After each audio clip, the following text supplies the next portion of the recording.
What is up guys, Jarv here, back again, jumping into Destiny 2. Now today we just had a Bungie reveal stream talking about Armor 2.0 and the mods that we'll need going into Shadowkeep. So in this video today we're going to break that stream down and evaluate exactly how 2.0 is going to work come Shadowkeep. So if you enjoyed the video, be sure to leave a rating down below, that super helps me out as always. And if you're brand new here and want to see more Destiny 2 content, be sure to hit subscribe as well. But without further delay guys, let's jump into the video. Now come Shadowkeep, the first thing you guys will want to do is head on over to the tower and head over to the gunsmith. If you've completed the SOLSTICE event and completed your majestic armor, if you head on over to Banshee, you can pick up a upgrade package for your armor set 2.0. From here as well, you'll also be able to use any mod components to buy new mods, as well as any gunsmith packages. If you complete those, you can earn new mods from Banshee as well. Now in terms of the stats, intellect, discipline and strength are back, and they'll be alongside mobility, resilience and recovery, and each scale 0 to 100. And as you can see, each tier is broken up into increments of 10. A nice little addition now is that your ghost is over your right shoulder and your sparrow is now behind your guardian. And if you carefully look at the glimmer cap, this has also now been raised to 250,000. So finally we can have more than 100k. Now in terms of exotics, these are converted, so any that drop out in the wild will be 2.0 from the get-go, and any exotics in your collections, they'll be 2.0 as well, but they'll have fixed roles. Now in terms of the armor items themselves, they have individual energy and mod slots associated to them, so each armor will have an energy type, that would be solar, arc or void, and each of those will have an amount scaling from 1 to 10.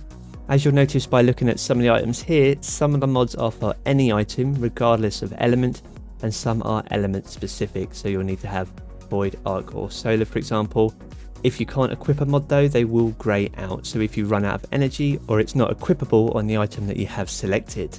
If we take a little look at how you masterwork an item, initially you need to use legendary shards and enhancement cores as we do now, but as you progress and upgrade your armor pieces, enhancement prisms will now be needed, and eventually to fully masterwork the item you'll need to use an ascendant shard. In terms of where prisms and shards are obtained, we're not too sure, but they are new parts to the masterwork economy. Once you do masterwork an item though, it will give you a +2 on every stat, which will give you a nice boost across the board on all your abilities.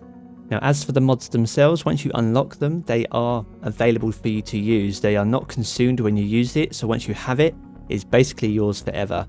It's important to note though, you will need to acquire mods before you can use them. There are around 3 sources that they spoke about. So the ones that we know of so far are the gunsmith by purchasing gunsmith packages and engrams out in the wild.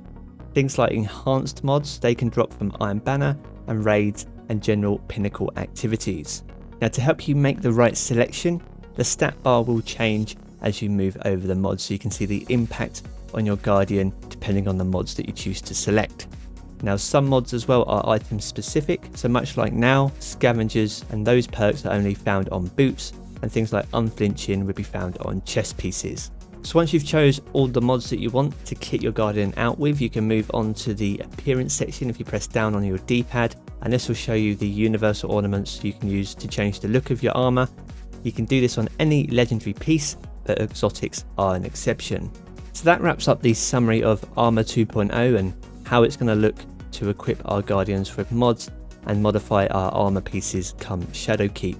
A few other things that they also talked about was Weapons of Light is now returning to the Ward of Dawn, which is taking us back to the D1 days and is a much needed buff to that subclass, and we'll learn more about the upcoming changes to multiple subclasses in the coming weeks ahead of Shadowkeep. So there we have it guys, that's a quick rundown of some of the buffs that are coming, and more importantly the changes to armor and the introduction of Armor 2.0. If you have enjoyed the video, be sure to leave a rating down below, that super helps me out here on the channel. And if you're brand new here, I want to see even more Destiny 2 content, then be sure to hit that subscribe button.